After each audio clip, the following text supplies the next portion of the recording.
What kinds of things do you like to compose? I think I like writing chamber music more than solo piano, any kind of solo music writing, just because I like the aspect of thinking about the dynamic and interaction between players, given that I have a strong performance background. So I always keep my performers in mind. I think of what they will have to do to put a piece together. I want to make sure that the music is just challenging enough for them, and that they will also have fun playing my music and I find it meaningful. So I enjoy writing chamber music a lot, as well as playing some of my own chamber music. Are there any themes that you're drawing on, musical ideas that you're sort of drawing on? Absolutely. So when I just heard the commission, I was doing an analysis class with my teacher, Philip Lasser, on Beethoven's Ninth Symphony.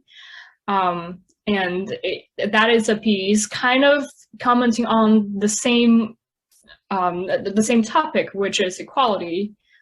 And so I felt a sense of relevancy to draw some inspiration from the Ninth Symphony, especially in the first movement. So the pieces are in two movements. The first movement is kind of like an homage to the past and how equality has been a relevant topic among society for a long time. Especially musicians have used music to express their hope for equality among all humanities. It is not a topic that is specific to 21st century. We've been struggled with it for many, many centuries. So in the first movement, there are a lot of the main themes are inspired by the Ninth Symphony, specifically the use of repeated pitch motive. So in Ninth Symphony, there's a lot of repetition in terms of pitches, and that became like a big motive. So like bum ba bum, bum ba bum, all the notes are repeated. And metaphorically, that is kind of the perfect motive for equality. There's nothing more equal than two same pitches. So in the first movement of our trios, the theme starts with dum ba bum ba bum ba ba ba bum ba bum ba bum bum bum. It's in D minor, which is the same key as Ninth Symphony. Right. And instead of arpeggiating down a D minor triad, it's arpeggiating up. So kind of reference to the Ninth Symphony of Beethoven. Oh, I'm looking at Jim salivating at this point. That sounds really, really interesting. You say the piece is in two movements, and that the first one looks at the past with the inspiration from Beethoven, which is, to put it mildly, not a bad inspiration. Am I right in thinking that the second movement is going to look to the future rather than to the present? So the two movements kind of comment on the present as well as looking into the future. So stylistically, the first movement's got a taste of the past. It's more tonal. There is a fugal passage. It's got a little bit taste of romanticism as well. But in the second movement, it sounds more like the style of music nowadays, and it's also representing what equality means to us nowadays, but it still uses the repeated motive.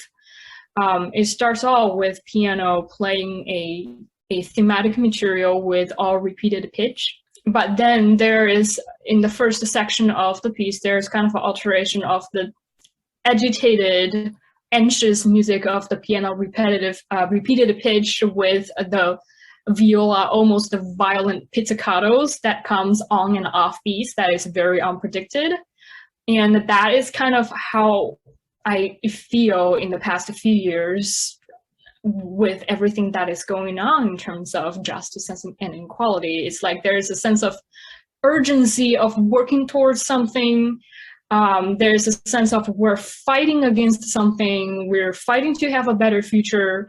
And after this agitated music, and kind of also almost like lamenting English horn solo follows, and that is kind of almost in a sense a lament, because I do feel sad about certain things that happened in the past few years.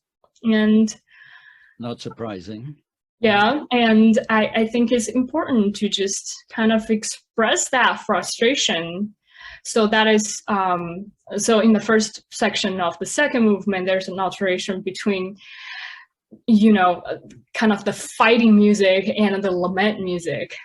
And all of that leads to a climactic B section, which is a section with a cheerful, almost like dance-like, folk tune-like music that is kind of celebratory. It's kind of like in the last final movement of the ninth, when it just burst into cheerful and lighthearted music, because after all that victory, you deserve some celebration. Wow. But I frankly can't wait, on the basis of how you've described this piece, to hear it